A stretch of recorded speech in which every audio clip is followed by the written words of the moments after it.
It was a rainy Tuesday in Seattle when Claire Morgan, a 21-year-old psychology major at Rainier University, opened her laptop to check her email before heading to class. Her inbox was flooded with assignments, reminders, and campus notifications. Nothing unusual. But one subject line stopped her dead. "Don't go to the concert Friday, this is you from the future." She blinked. Her coffee cup trembled slightly in her hand as her eyes scanned the sender's address. It was her own email. Not spoofed. Not faked. Her real email. And the timestamp? April 14, 2027. Exactly 2 years in the future.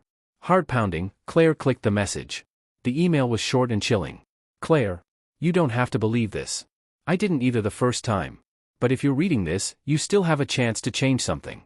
Don't go to that concert Friday night. Something horrible happens. I'm begging you. This is your only warning. Please. You." Claire stared at the screen. The world felt like it tilted slightly sideways. She immediately texted her best friend and roommate, Zoe. "Did you send me something weird from my account? Like, a joke?" Zoe replied with a confused, "Huh? No. What are you talking about?" Claire laughed nervously. It had to be some elaborate prank. A coding student with too much time? Someone on Reddit? She rolled her eyes, closed the laptop, and forced herself to forget about it. By Thursday, the email was buried under new notifications, and Claire had stopped thinking about it altogether. Friday came with a buzz of excitement. Claire and Zoe had been planning for this concert for weeks. The headliner was Neon Prophets, an indie electro-rock band with a cult following. They were playing at a downtown venue, an old converted warehouse near the waterfront that usually held around 2,000 people. As the sun dipped behind the Seattle skyline, the city glistened with rain.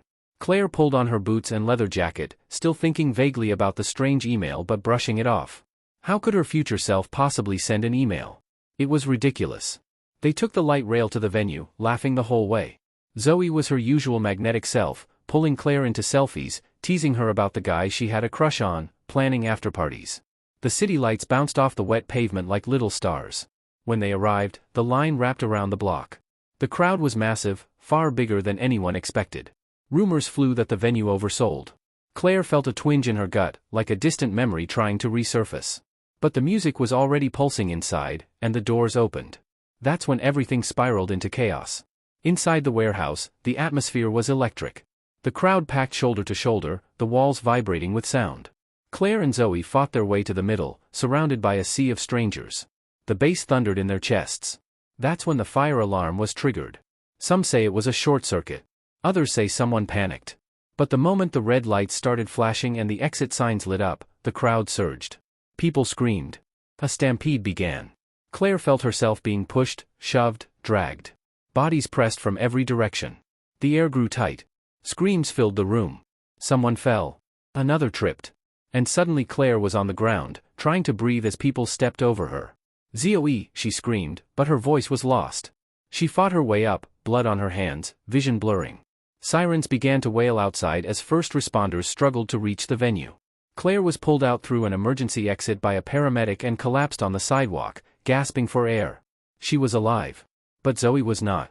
Her roommate, her best friend, had been caught in the surge and crushed beneath the weight of the panic.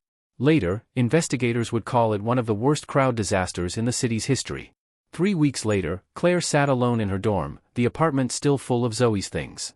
Her classes felt meaningless. Her world had frozen. One night, she opened her laptop again. She typed a reply to that strange, impossible email. Why didn't you tell me everything? Why didn't you make me listen? She hit send. Almost instantly, it bounced back. A system message flashed.